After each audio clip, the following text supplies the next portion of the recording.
I don't know that it makes sense for me to do anything else. And it's just so frustrating, honestly, for me, for the young people to keep coming in here with offenses that have to do with shooting. While you're on probation for a felony, you're shooting. Then you get out again and you violate again and you take off. Today, we're in Judge West's courtroom, and things are about to get intense. This young man's second chance is hanging by a thread, and it looks like that thread's about to snap. He's only 23 years old, but already facing multiple probation violations, serious conduct charges, and even spent 2 years avoiding the law. That's not a small mistake. That's a complete disregard for every warning he was given. What makes it even more surprising is that everything started with a simple burglary case, one that could have been long behind him if he had just stayed on track. But when someone disappears from the system, judges don't forget. They remember every move and wait for the right time to make their point clear. So here's a question. Does he still deserve another chance to prove himself? Or has that time finally run out? Let's take a closer look and see how it all unfolds. You're Marcus Elam? And Mr. Elam was previously in court, pled true to counts 1 through 7 in a motion to revoke unadjudicated probation for burglary of a habitation. I've received an updated pre-sentence report. Has everyone had an opportunity to review that report? Are there any additions or corrections to the report? No, nothing's been changed. And it was unagreed. Mr. Lewis, you may proceed. Judge, this is a situation where it's no doubt that Mr. Elam made several mistakes while he was on his probation, not following up on his obligations.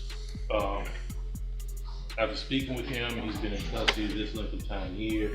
He is definitely, from what he's telling me, willing and wanting to comply with the court's orders, and feels as though he could successfully complete his probation given that opportunity.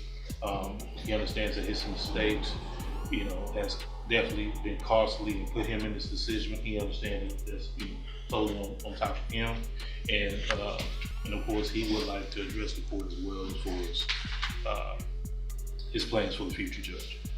All right, go ahead. Yes, ma'am. I'm sorry for my actions that I did when I was on probation. And if you really, I would like to start over and get right, live with my family, go back to work, help my mother out, give her bills, and everything else, Your Honor. Okay. And Judge, I'm sorry. I was going to say, Judge, if I may, one of the biggest issues I explained and talked to Mr. Elam about was him not reporting like he was supposed to do over that span of time. And he expressed to me that at that time he was dealing with the death of his grandmother, as far as I think she was a big part of his support system. He does have, I've been in contact, several members of his family have contacted me about him, so he does have a support system there. I think she was a big part of it.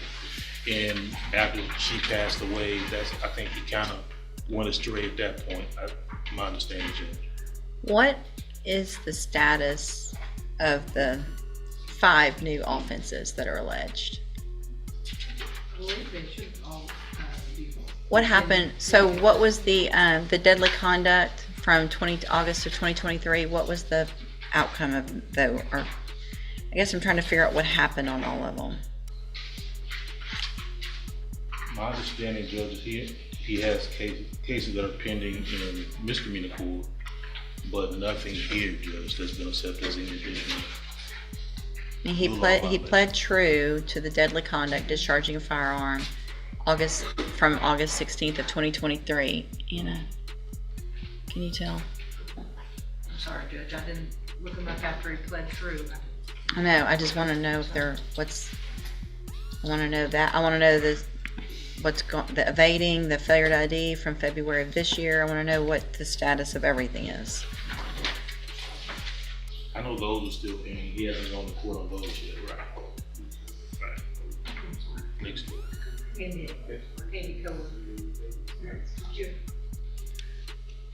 Mainly the August 16th, 2023 offense dates are the 2 deadly conducts. I want to know what the status of those are.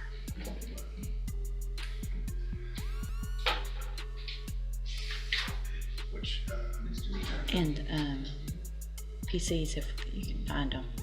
was a previous trespassing case. There's 2 deadly conducts that should be somewhere, somebody should know something about from 2023. There was an obstruction in 2023 that was dismissed. Birthday gentleman. I don't have anything on deadly conducts. What's the offense date of that one, the 2023? 5/3/23.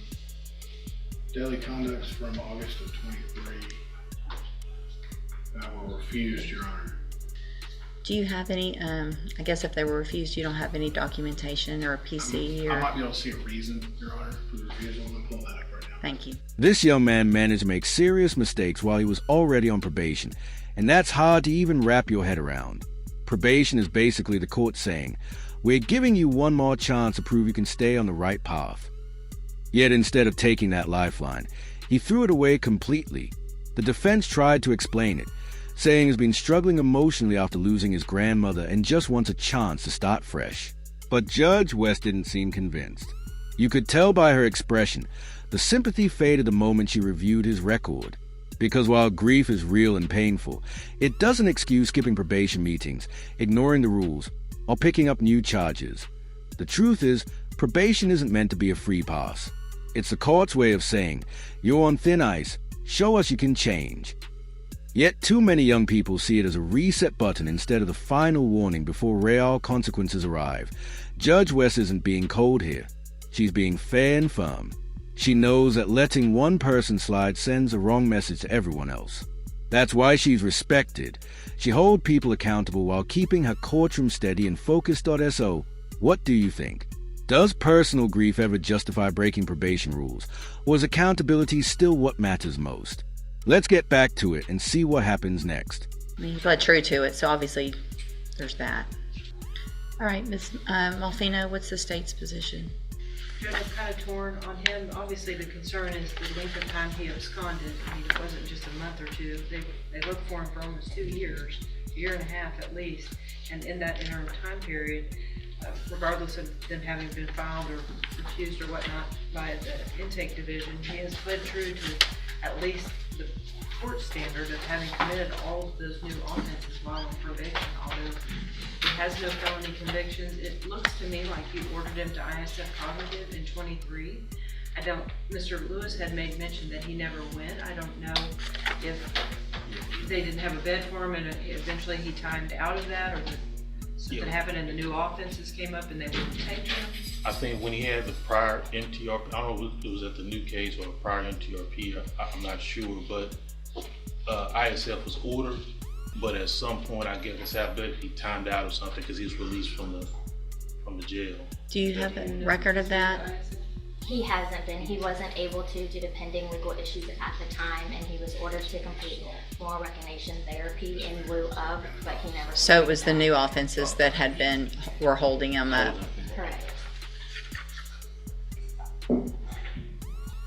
It looks like there was a non-prosecution affidavit on the assault victim violence, which is why it was He pled true to it. correct. So, I just want to let you know that's yes, why it wasn't. perfect, thank you.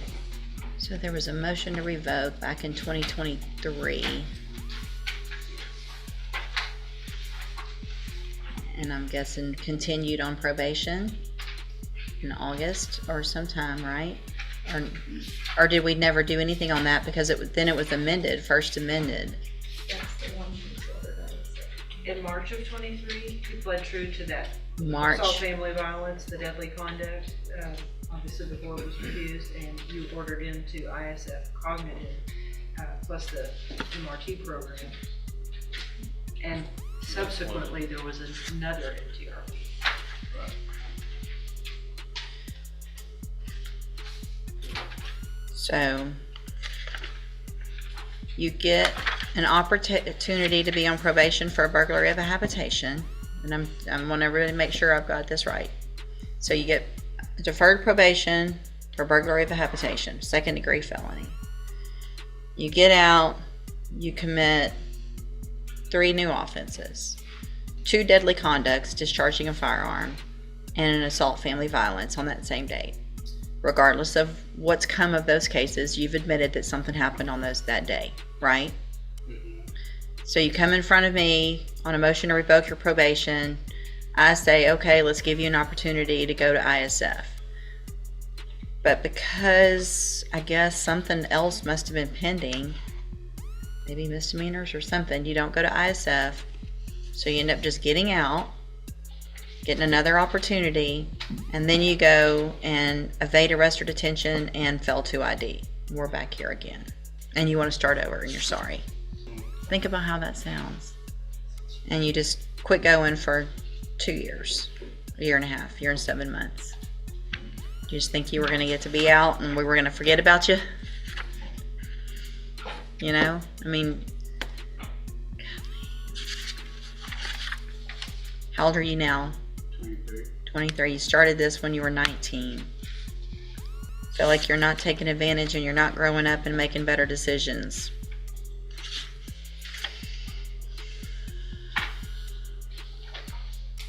And I think Ms. Vizes tried to work with him when he would show up to work with her, so, I mean, I don't object to revocation, Judge, and any opportunity that we give him. I mean, I don't know that it makes sense for me to do anything else. And it's just so frustrating, honestly, for me, for the young people to keep coming in here with offenses that have to do with shooting while you're on probation for a felony. You're shooting. Then you get out again and you violate again and you take off. So I can't give you a fourth shot. That you've had your shots. I'm going to find that you entered your pleas of true to counts 1 through 7 freely and voluntarily. Find those counts true. Find sufficient evidence to find you guilty, and at this time find you guilty of burglary of a habitation. I'm going to sentence you to a term of 6 years in the institutional division of the Texas Department of Corrections. You will receive credit on that sentence for any time that you've been in custody that the law gives you the right to receive. I'm going to hand you the trial court certification that shows this was not an agreement. You need to sign that and you'll get a copy of it. You do have some rights to appeal. You can talk to Mr. Lewis about that. I'm also handing you a written admonishment regarding your ineligibility to possess a firearm or ammunition. Because of the judgment entered against you, you're ineligible under Texas law to possess a firearm or ammunition. Possession of a firearm or ammunition could lead to charges against you. Firearm is a legal term, and you should read the written admonishment I provide you to see what devices qualify as a firearm. If you have questions about the laws that make you ineligible to possess a firearm or ammunition, or about how long that lasts, you can talk to Mr. Lewis. Good luck to you. This young man honestly seemed to believe he could just walk away and the system would forget all about him. But that's not how life works. Actions always catch up sooner or later. He has been dealing with this situation since he was 19, and now, 4 years later, he's still making the same choices that keep bringing him right back here. At some point, it stops being about learning lessons and becomes about refusing to change. When Judge West spoke, you could really feel the weight of her words. It's painful watching someone so young repeat the same mistakes, especially when you've seen it happen so many times before. You can tell she's tired of offering second chances to people who don't seem to value them. The justice system can only guide someone for so long before it has to step back and let the consequences do the teaching. 6 years might sound like a harsh sentence to some, but in reality, it's lighter than what he could have faced.